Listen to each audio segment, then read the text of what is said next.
ओम शांति।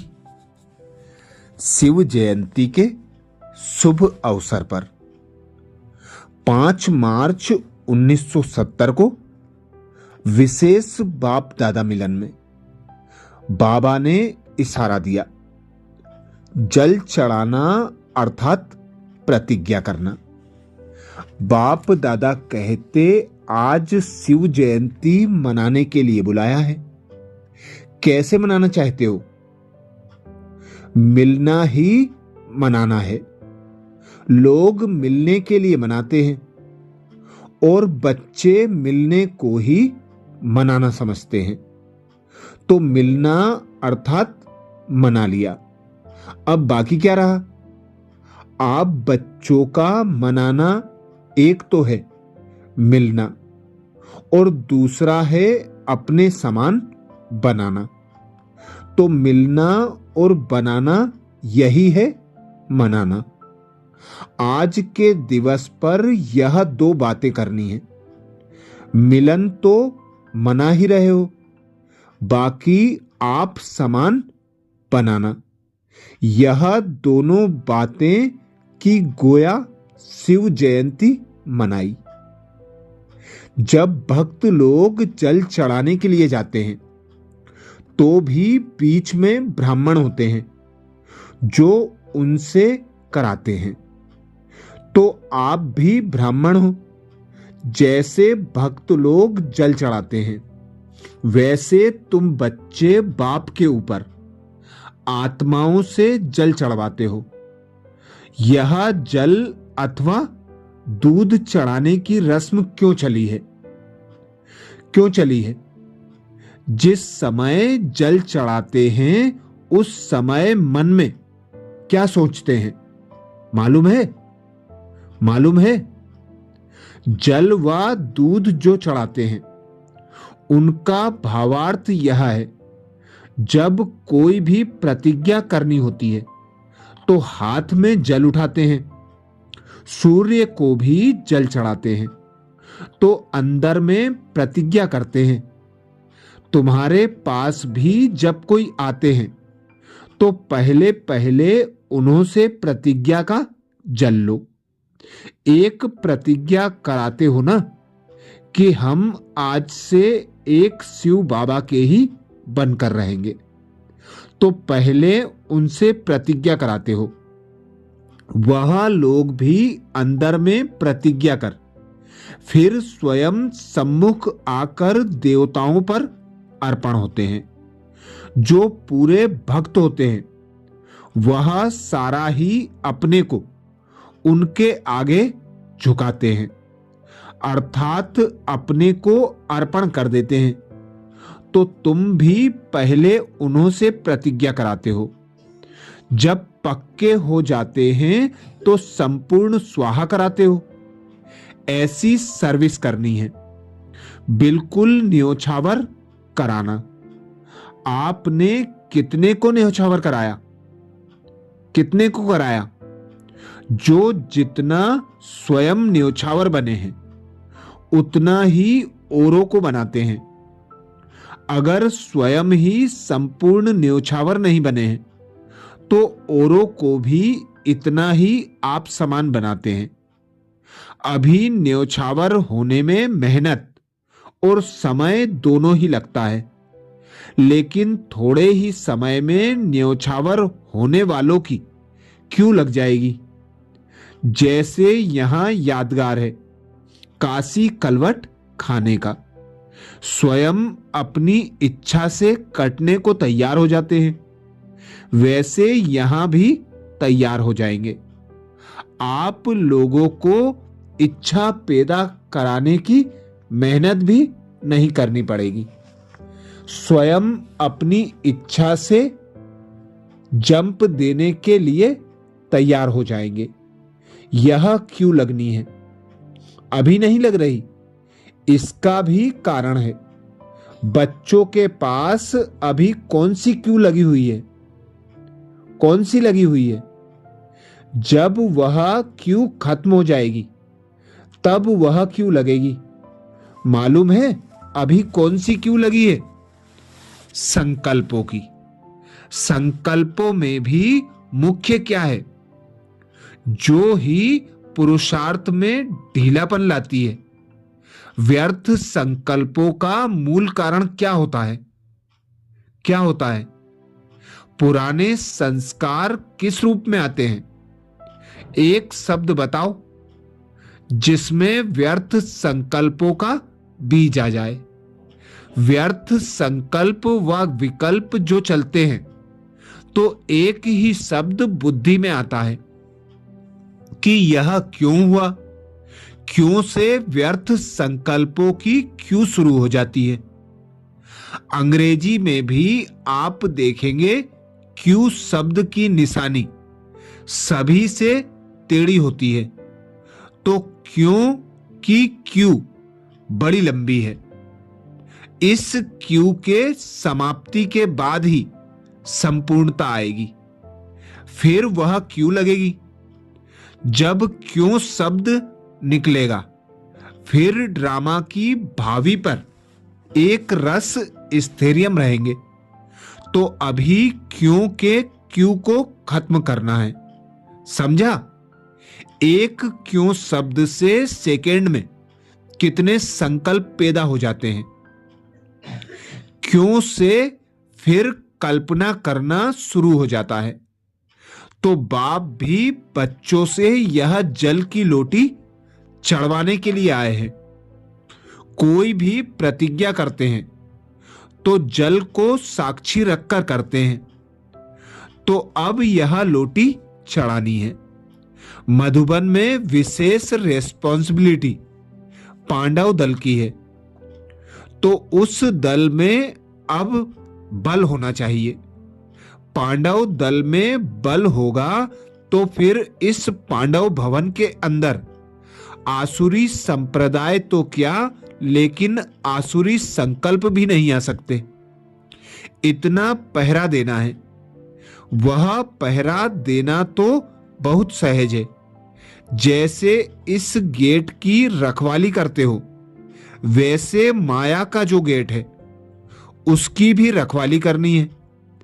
ऐसे पांडव सेना तैयार है जो आसुरी संस्कारों को, आसुरी संकल्पों को भी इस पांडव भवन के अंदर आने ना दो। अब पहले अपने अंदर यह पहरा मजबूत होगा, तब पांडव भवन में यह मजबूती ला सकते हैं। ऐसा पहरा देते हो? देते हो? कौन कौन ऐसी हिम्मत रखते हैं कि हम पांडव सेना अपने पांडव भवन की ऐसी रखवाली करेंगे? ऐसी रखवाली अगर पांडव करते रहे तो फिर यह पांडव भवन एक जादू का घर हो जाएगा, जो कैसी भी आत्मा आए, आते ही आसुरी संस्कारों और व्यर्थ संकल्पों से मुक्त हो जाए। ऐसे निर्विकल्प बनाने का जादू का घर हो जाएगा। ऐसी सर्विस जब करेंगे तब प्रत्यक्ष होगी। एक दो से सुनते ही लोग दौड़ेंगे। जैसे जैसे समय आगे बढ़ेगा वैसे दुख अशांति भी बढ़ने के कारण हरेक आत्मा सुख चैन की प्यासी होगी, और उसी प्यास में तरसती हुई आत्माएं इस पांडव भवन के अंदर आने से ही एक सेकेंड में सुख चैन का अनुभव करेगी। तब प्रभाव निकलेगा। एक एक चैतन्य मूर्ति के समान दर्शन मूर्त हो जाएंगे। एक एक रत्न का दर्शन करने के लिए दूर दूर से प्यासी आत्माएं आएंगी। लेकिन जब ऐसा पहरा देना शुरू करेंगे तब, जैसे संगठन का बल है, स्नेह का बल भी है, एक दो को सहयोग देने का बल भी है, अभी सिर्फ एक बल चाहिए, जिसकी कमी होने के कारण ही माया की प्रवेशता हो जाती है। वह है सहनशीलता का बल। अगर सहनशीलता का बल हो तो माया भी वार कर नहीं सकती। तो यह चारों बल चाहिए। आज बाप दादा की जयंती के साथ सभी बच्चों की भी तो जयंती है।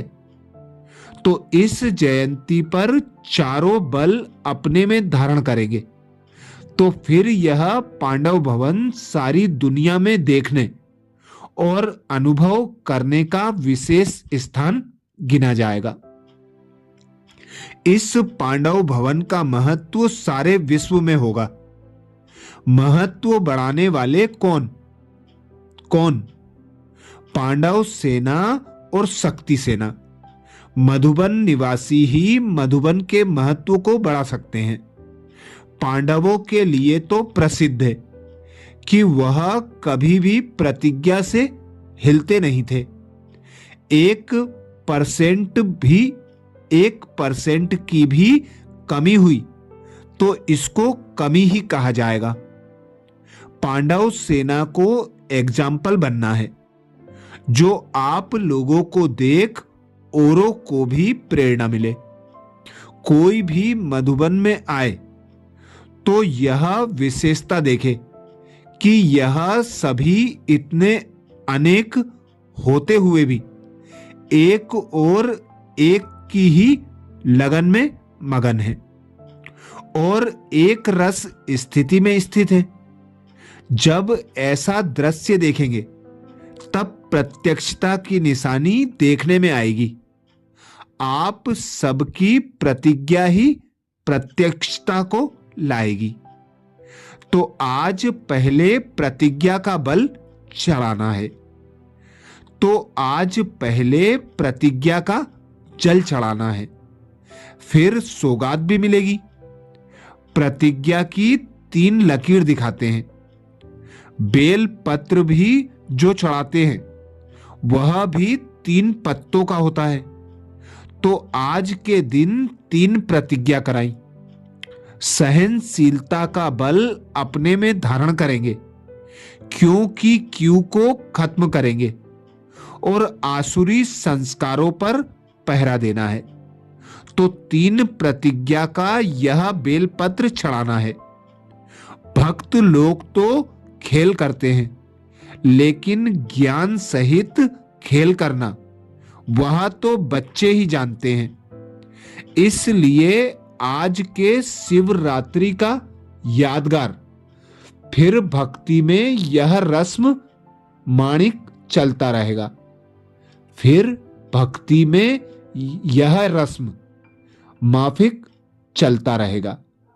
पहले आरंभ बच्चे ही करते हैं ज्ञान सहित, और फिर भक्त कॉपी करते हैं अंधश्रद्धा से। जरूर कभी किया है तब यादगार बना है। भगवान बच्चों को कहते हैं वंदे मातरम। कितना फर्क हो गया। इतना नशा रहता है नशा। जिस बाप की अनेक भक्त वंदना करते हैं वह स्वयं आकर कहते हैं वंदे मातरम। इस खुमारी की निशानी क्या होगी? उनके नयन, उनके मुखड़े, उनकी चलन, बोल आदि से खुशी झलकती रहेगी। जिस खुशी को देख कईयों के दुख मिट जाएंगे। ऐसी माताएं जिनको बाप दादा स्वयं वंदना करते हैं, उनकी निशानी है खुशी। चेहरा ही अनेक आत्माओं को हर्षाएगा। अज्ञानी लोग सवेरे उठ कोई ऐसी शक्ल देखते हैं तो कहते हैं सवेरे उनकी शक्ल देखी तब यह प्रभाव पड़ा। तो शक्ल का प्रभाव पड़ता है। तो आप बच्चों का हर्षित चेहरा देख सभी के अंदर हर्ष आएगा। ऐसा होने वाला है। अच्छा, जितना अपने ऊपर चेकिंग करेंगे उतनी चेंज आती जाएगी। संकल्प, कर्म, समय, संस्कार, इन चारों के ऊपर चेकिंग करनी है कदम कदम पर। अच्छा, ये थे बाप दादा के विशेष शिव जयंती के महावाक्य जो 5 मार्च 1970 को बाप दादा ने हम बच्चों को सुनाए थे। अच्छा, ओम शांति।